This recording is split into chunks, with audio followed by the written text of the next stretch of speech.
आदिवासी समुदाय की बहन बेटी होने के नाते और साथ ही साथ भील प्रदेश की बहू होने के नाते मेरा ये अधिकार बनता है कि अपने समुदाय के लिए जो भी अधिकार हो और जो भी आदिवासियों पर अत्याचार हो उसके लिए बोलना मेरा अधिकार बनता है।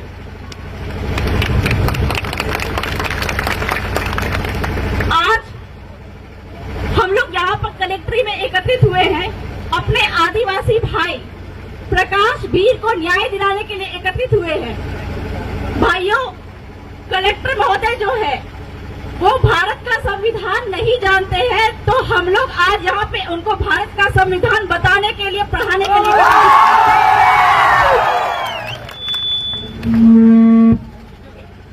वह भारत का संविधान नहीं जानते। यह हम इसलिए कह रहे हैं क्योंकि भारत के संविधान में, कानून में, संविधान में जो भी जमीन के अधिकार हैं, आदिवासियों के जमीन के अधिकार है, वो कलेक्टर महोदय नहीं जानते हैं। इसलिए भू माफियाओं के साथ मिलकर हमारे भीलों की जमीन वो छीन रहे हैं।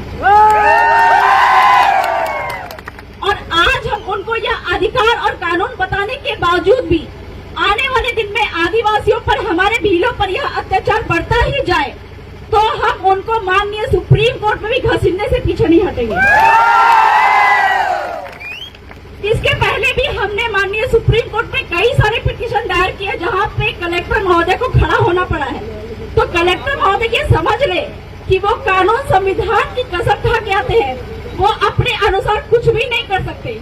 और हम आदिवासियों को जितने भी अधिकार प्राप्त है वह अधिकार हमको संविधान के तहत है। और हम आदिवासी, हम भील जो है वह संविधान का पालन करते हैं। अगर नहीं कर रहे होते तो आज हमारे समुदाय में एक जो प्रथा है मत्था मड़ा की, ठीक है, मत्था मड़ा का मतलब होता है सर के बदले सर। तो अगर हम संविधान नहीं मान रहे होते तो जिन लोगों ने, जिन भूमाफियाओं ने हमारे प्रकाश भील का पैर काटा तो हम भी उनका पैर काट चुके होते। लेकिन चूंकि हम संविधान कानून का पालन करते हैं और साथ ही साथ में हमारे जो अगुवाजन ने बोला भी है कि आप आदिवासियों को लोकतंत्र नहीं सिखा सकते, आपको आदिवासियों से लोकतंत्र सीखने की आवश्यकता है। यही कारण है कि इतनी बड़ी जनसंख्या होने के कारण, इतनी बड़ी भीड़ होने के बावजूद भी यहाँ पे एक भी तरह का आदिवासियों के बीच में एक भी हथियार नहीं है। वो लोकतंत्र तांत्रिक तरीके से बैठे हुए हैं। मैडम, पुलिस वाले लाने नहीं दे रहे आगे। तो कलेक्टर महोदय के समक्ष हम कुछ और मुद्दे भी रखने वाले, जिसके लिए हम यहाँ पे एकत्रित हुए हैं। दूसरा महत्वपूर्ण मुद्दा यह है कि जो आपका जो नगर निगम के नाम पे आदिवासियों की भूमि जो लगातार लूटी जा रही है, अगर कलेक्टर महोदय संविधान जानते हैं तो आर्टिकल 243(j)(c) के माध्यम से वो ये बताए कि नगर निगम यहाँ पे किस तरह से लीगल है। नगर निगम यहाँ पे इलीगल है तो आदिवासियों की जमीन किसी भी तरीके से लूटना बंद करे। दूसरा महत्वपूर्ण मुद्दा यह है कि हम आज तक कानून संविधान का पालन करते आए हैं और किसी भी तरह से हमारे भीलों की जमीन अगर लूटी जाती है तो आदिवासियों की ग्राम सभा की अनुमति आवश्यक होनी चाहिए। ये हम उनको सिखा देना चाहते हैं। ये मैं नहीं कह रही हूँ, ये जो है आपके जो राज्य सरकार की जो लिखित रिपोर्ट जा रही है वहां से, जयपुर से आया हुआ लेटर कह रहा है, ठीक है। तीसरा महत्वपूर्ण मुद्दा यह है कि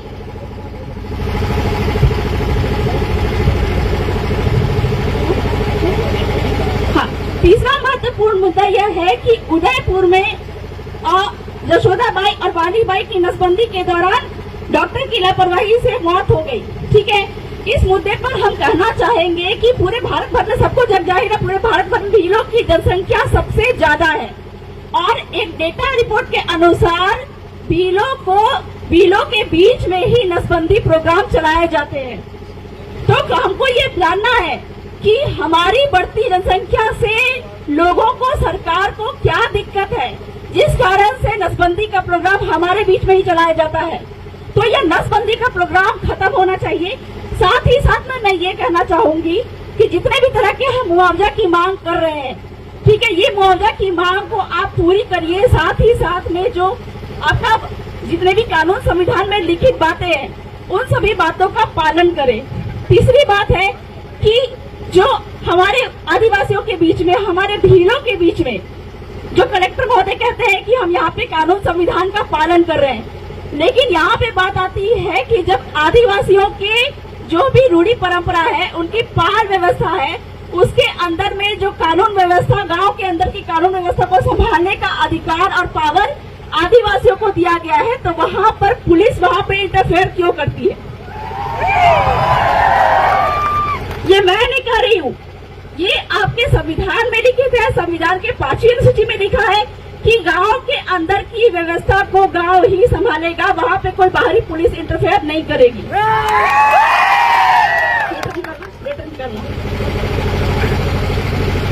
ये मेरे पास में लिखित लेटर आया हुआ है।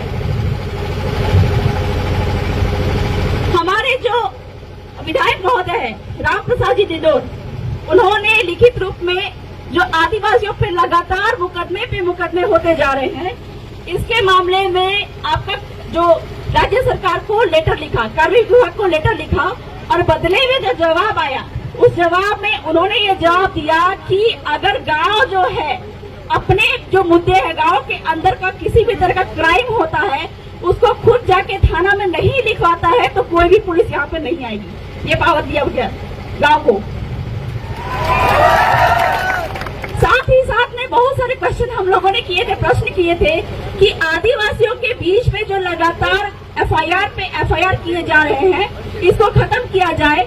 तो इस पे जैसा कि मैंने पहले भी बताया कि यहाँ पे आदिवासियों की गांव अगर बैठती है, तो वो गांव में ही वो मैटर को निपटारा हो जाना चाहिए। हम क्या करते हैं, खुद ब खुद जाके थाना में एफआईआर करवाते हैं। तो ये अगर बंद हो जाए तो हम पे जो रोज के रोज एफआईआर हो रहे हैं वो भी बंद हो जाए।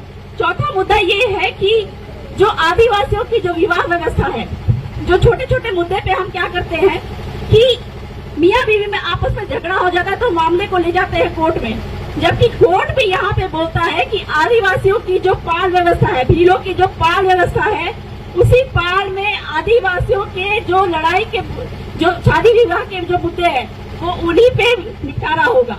लेकिन हम क्या करते हैं, ये सारे मैटर को कोर्ट कचहरी में लेके जाते हैं। तो इस तरह से जो 70 साल से हम पे जो फर्जी एफआईआर हो रहे हैं, ठीक है, ये एफआईआर होने का कहीं पे भी कानून नहीं है, कहीं पे भी संविधान नहीं है, लेकिन फिर भी हम पे फर्जी अत्याचार होते जा रहे हैं। तो इस पे भी हमको आगे जाके कलेक्टर महोदय से सवाल करना है। तो बहुत ज्यादा तो मैं नहीं कहूंगी, इतना ही कहकर मैं अपनी बातों को विराम देती हूँ। साथ ही साथ मैं फिर से कहना चाहूंगी कि कलेक्टर महोदय अगर हमारी मांगों को नहीं मानते हैं, तो आगे जाके हम उनको सुप्रीम कोर्ट के सामने भी खड़े करेंगे। बहुत बहुत जोहार, बहुत बहुत धन्यवाद बबीता जी।